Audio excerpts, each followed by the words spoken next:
Camarade président Vladimir Poutine, camarade président chef d'État africain, camarade chef de délégation, bonjour. C'est un honneur pour moi ce matin donc de prendre la parole ici et de vous passer donc le salut fraternel du peuple du pays des hommes intègres.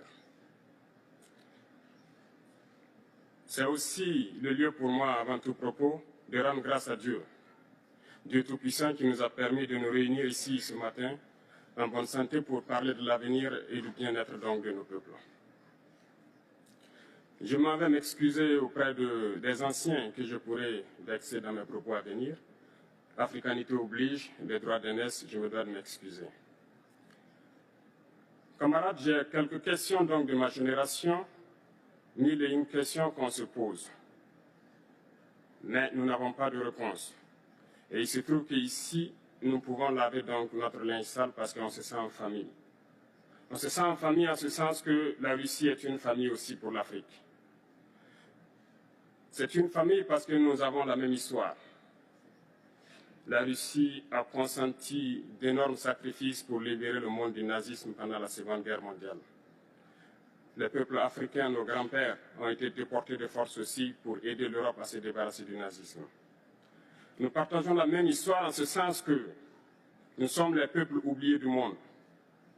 Qu'ils soient dans les livres d'histoire, dans les documentaires ou films, on tend donc à balayer le rôle prépondérant qu'a joué la Russie et de l'Afrique dans cette lutte contre le nazisme.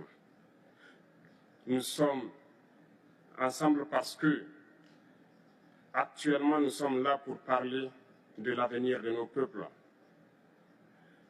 de ce qui va advenir demain, de ce monde libre auquel nous aspirons, de ce monde sans ingérence dans nos affaires internes. Nous avons les mêmes perspectives et je souhaite que ce sommet soit l'occasion donc de pouvoir tisser de très bonnes relations en vue d'un meilleur avenir de nos peuples. Les questions que mes générations se posent sont les suivantes, si je peux me résumer, c'est de ne pas comprendre comment l'Afrique, avec tant de richesses sur notre sol, avec une nature généreuse, de l'eau, du soleil en abondance, l'Afrique est aujourd'hui le continent le plus pauvre. L'Afrique est un continent affamé. Et comment se fait-il que les chefs d'État traversent donc le monde à mendier? Voici des questions que nous nous posons et que nous n'avons pas de réponse jusque-là.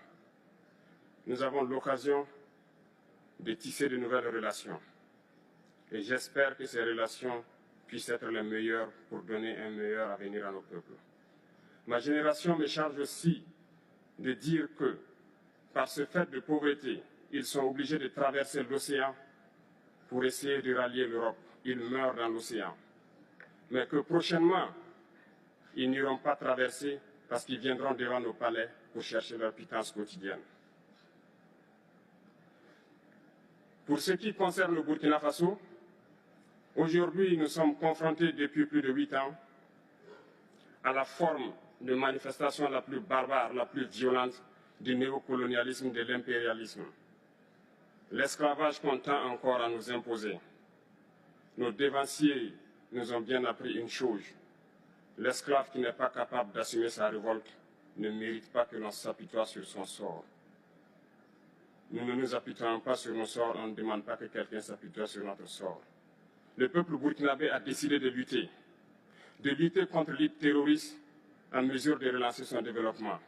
Dans cette lutte, des vaillants peuples, des vaillantes populations se sont engagées à prendre les armes face au terrorisme, ceux que nous avons affectueusement appelés les VDP, des volontaires. Nous sommes surpris de voir les impérialistes traiter ces VDP de milices et de tout type. C'est décevant, parce qu'en Europe, lorsque des peuples prennent les armes pour défendre leur patrie, on les traite de patriotes. Nos grands-pères ont été déportés pour sauver l'Europe. Ce n'était pas avec leur consentement, contre leur gré. Et bien au retour, on se rappelle bien qu'à Tiaroy, lorsqu'ils ont voulu revendiquer leurs droits élémentaires, ils ont été massacrés. Cela ne fait rien donc. Lorsque nous, peuple, nous décidions de nous défendre, on nous traite de milices. Mais là n'est pas le problème.